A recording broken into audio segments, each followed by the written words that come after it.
সমুদ্রের কাঁকড়া আজ লাফ দিয়ে আমার বাড়িতে চলে এসেছে। হ্যালো, আসসালামু আলাইকুম। ছেলে আমার সেই রকম কাঁকড়া ভক্ত। তো তাই ছেলের জন্য প্রতি মাসেই দুই একবার হলেও আমার কাঁকড়া কিনতেই হয়। তাই কাঁকড়াগুলোকে সুন্দর করে কেটে কুটে পরিষ্কার করে নিয়েছি। এই যে কোন সাইজটা করেছি আপনারা দেখলেই বুঝতে পারবেন যে কীরকম সাইজ করেছি। তারপরে এতে আমি একটু লেবুর রস ছিটিয়ে দিচ্ছি, কারণ লেবুর রসটা দিলে এক্সট্রা গন্ধটা আর থাকে না।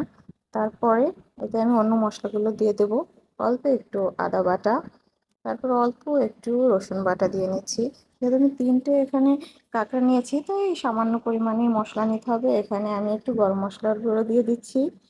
এই তো তারপরে একটু শুকনো মরিচের গুঁড়ো দিয়ে দিলাম, একটু জিরার গুঁড়ো দিয়ে দিলাম, তারপরে দিয়ে দিলাম স্বাদ মতো লবণ। এরপরে ভালোভাবে এগুলোকে মিক্স করে নিয়েছি।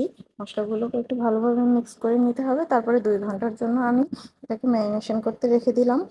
তারপরে এই তো ভাজতে চলে এসেছি। আসলে মানে তেল গরম করা থেকে নিয়ে চুলায় দেওয়া এই ক্লিপটুকু আমার নিতে একটু মনে ছিল না। তারপরে আমি এটাকে 10 মিনিটের মতো ভেজে নিয়েছি।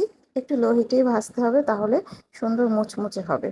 এই তো কীরকম কালার এসেছে দেখেন। এটা খাওয়ার জন্য পুরোপুরি রেডি। এবার একটু উপর থেকে আবার একটু লেবুর রস ছিটিয়ে দিয়েছি, আর একটু বিট লবণ ছিটিয়ে দিচ্ছি। তাহলে আর কি খেতে আরেকটু ভালো লাগবে।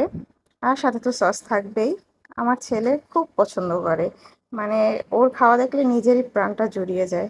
যারা ট্রাই করেননি, ট্রাই করে দেখতে পারেন। আশা করি ভালো লাগবে। দেখা হবে পরের ভিডিওতে। আসসালামু আলাইকুম।